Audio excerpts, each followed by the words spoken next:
Што знаете за мултиверзумот? Еве ги неговите теории. Тој веруваше дека е опасно.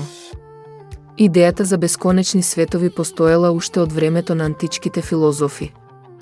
Но, тоа беше создадена во валидна научна хипотеза, само преку објективот на модерната физика. Повеќекратни универзуми се претпоставувани не само во космологијата, туку и во многу дела од научната фантастика. Па, тие се попознати како паралелни универзуми или димензии, алтернативни реалности и така натаму. Но, дали некој од нив држи вода? Пред многу години. Ако мултиверзумот е реален, дали тоа значи дека постоите бесконечно многу пати низ овие паралелни светови? Се прашував што би значел идентитетот. Постојат многу начини до мултиверзумот. Може би добро место за почеток би било она што го сметам за наједноставно од сите, а тоа е да се замисли можноста просторот да оди бескрајно десно. Ако влезете во ракетен брод и излезете во космосот, дали во одреден момент би удриле во зид од тули? Не, повеќето од нас не мислат дека е така. Дали би се вратиле на вашата почетна точка? Како? Што би се случило на површината на Земјата ако тргнете на слично патување? Тоа е можно. Или едноставно би продолжиле за секогаш? Не знаеме. Но, ајде сериозно да ја сватиме третата можност. Ако го направиме тоа, има запрепастувачки заклучок. И едноставно е ова. Во секој конечен регион на просторот, материјата може да се распореди само во бесконечно многу различни конфигурации. Слично на тоа, како да земеме шпил карти. Ако го измешам шпилот карти, редоследот на картите се разликува. Има само конечни во многу различни редови на картичките. Многу различни нарачки, но конечни многу. Значи, ако го измешам шпилот карти доволно пати, бесконечно многу пати, редоследот на картите треба да се повтори. Слично на тоа, во бесконечен простор, редоследот на частичките, конфигурацијата на частичките исто така треба да се повтори. Сега, што би значело тоа? Па, тоа би значело нешто прилично чудно, гледате.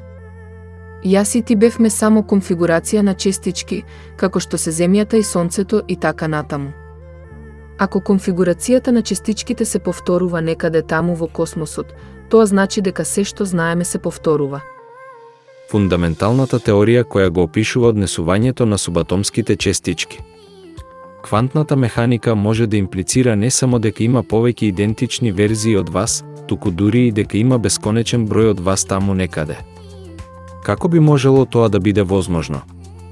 Вие прашувате.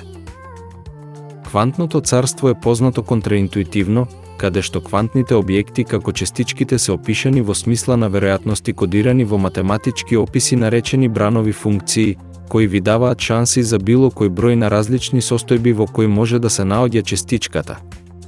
Само кога наблюдувате или мерите. Дали објектот добива една од овие дадени состојби? Но, каква врска има тоа со повеќе универзуми и бесконечни копии од вас? Теоретскиот физичар Брајан Грин дискутираше за 9 типа мултиверзуми. Еден од нив е квантниот мултиверзум, кој создава нов универзум кога се случува пренасочување на настаните, како во реалните светови варијанта на толкувањето на многуте светови на квантната механика. Толкувањето на многу светови имплицира дека најверојатно има бесконечен број на универзуми. Го гледа времето како многу разгрането дрво каде што се реализира секој можен квантен исход. Ова е наменето да го реши проблемот со мерењето и некои парадокси на квантната теорија, како што е мачката на Шредингер, бидејќи секој можен исход на квантен настан постои во неговиот сопствен универзум, друг тип на мултиверзум во кој може да постоите во бесконечен број пати е така наречениот ватиран мултиверзум. Но, тој работи само во бесконечен универзум со бесконечна количина на простор. Секој можен настан ќе се случи бесконечен број пати. Дали навистина знаеме дека живееме во бесконечен универзум? Значи, постои една неточна слика што многу луѓе ја имаат на ум, а тоа е оваа кога размислуваме за големата експлозија, обично замислуваме дека се повеќе во минатото, целиот космос бил се помал и помал и помал и многу назад кон почетокот.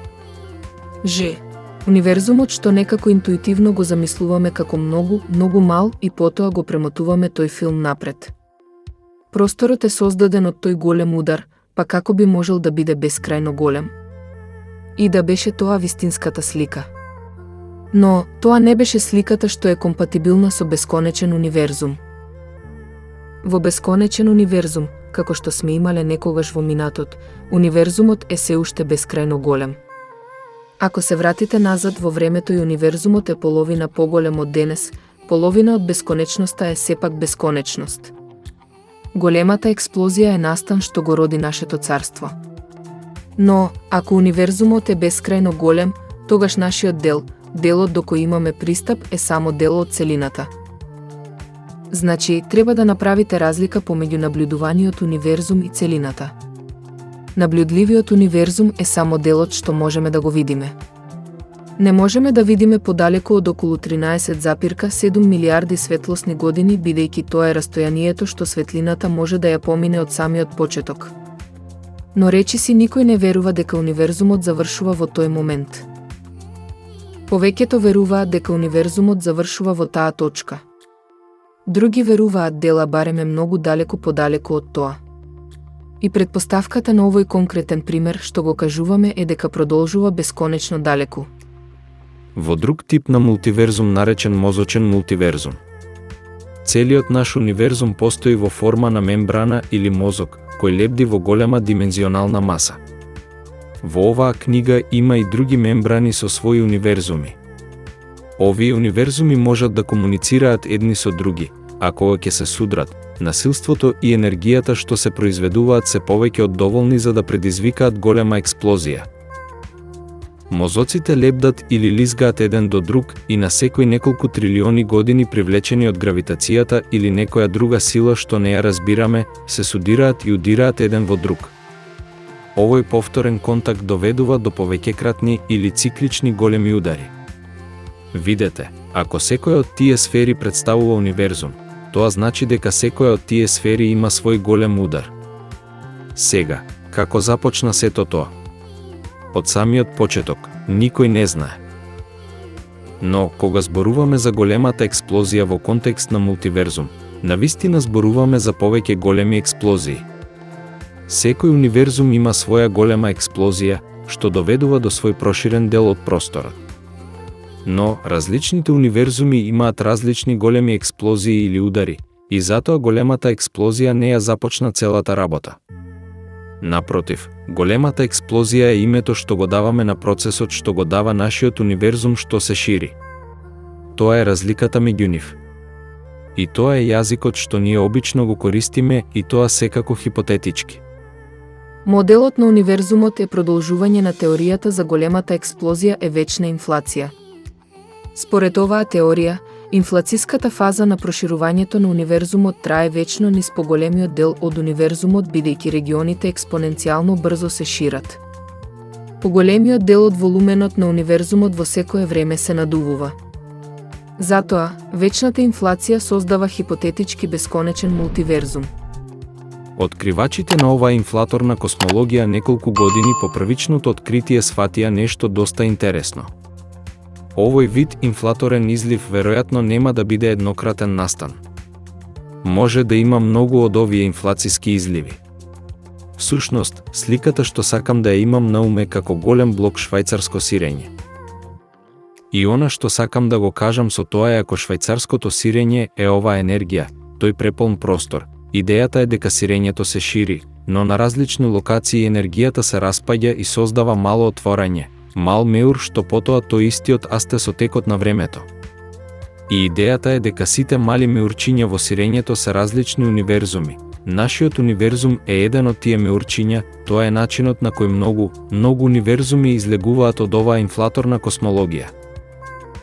Универзумот се шири. Ова создава одбивна гравитација која растура се. Но, на различни локации, џебовите отвораат региони каде што енергијата се троши и се претвора во пообични честички на материјата и зрачењето. Значи, сите овие би биле, различни универзуми создадени во овој огромен објект што се шири. Ова го нарекуваме мултиверзум. Сега, ако навлеземе во еден од овие, изгледа штом ќе навлезете во него, исто како обичен универзум, како нашиот универзум. Значи, тука е нашиот универзум, само еден меур. Фактот дека тоа е меур кој од надвор изгледа мал, но не е огромен е од внатре. Ова може да биде нашиот универзум, сега ако излеземе. Ако влеземе во друг меур, светот, физиката може да биде малку поинаква. Карактеристиките не мора да бидат идентични со нашите. Значи, сите овие различни светови, сите овие различни универзуми би биле таму вградени во ова огромно, проширувачко гасовито царство, при што нашиот универзум едноставно е еден од меурите меѓу многуте. Така, идејата е, ако оваа слика на универзумот е точна и би можеле да го земеме, да речеме, највеличествениот поглед на мултиверзумот, би виделе огромен асортиман на светови каде што различни грудки на реалноста би се развивале свет по свет, како што тие се развиваат и менуваат, како што одат напред и назад, како што растат во големина. Универзумот, во извесна смисла, би бил овој огромен асортиман на мали меурчиња, при што нашиот универзум е само една мелодична линија во оваа космичка партитура со богата текстура. Најфасцинантниот тип од 9 типови мултиверзум е размислувањето на Брајан Грин, кој дискутира за симулираниот мултиверзум. Овој мултиверзум постои на сложени компјутерски системи кои симулираат цели универзуми. Поврзана хипотеза изнесена од астрономот Ави Лоеб е дека универзумите може да се создадат во лаборатории на напредни технолошки цивилизации кои имаат теорија за С. Ви благодарам што го гледавте ова видео. Ако ви се допаѓа ваков тип на видеа, поддржете ја работата на овој канал со кликнување на ми се допаѓа и посебно доколку сте нов со кликнување на претплати се копчето. До нашето следно видео, поздрав!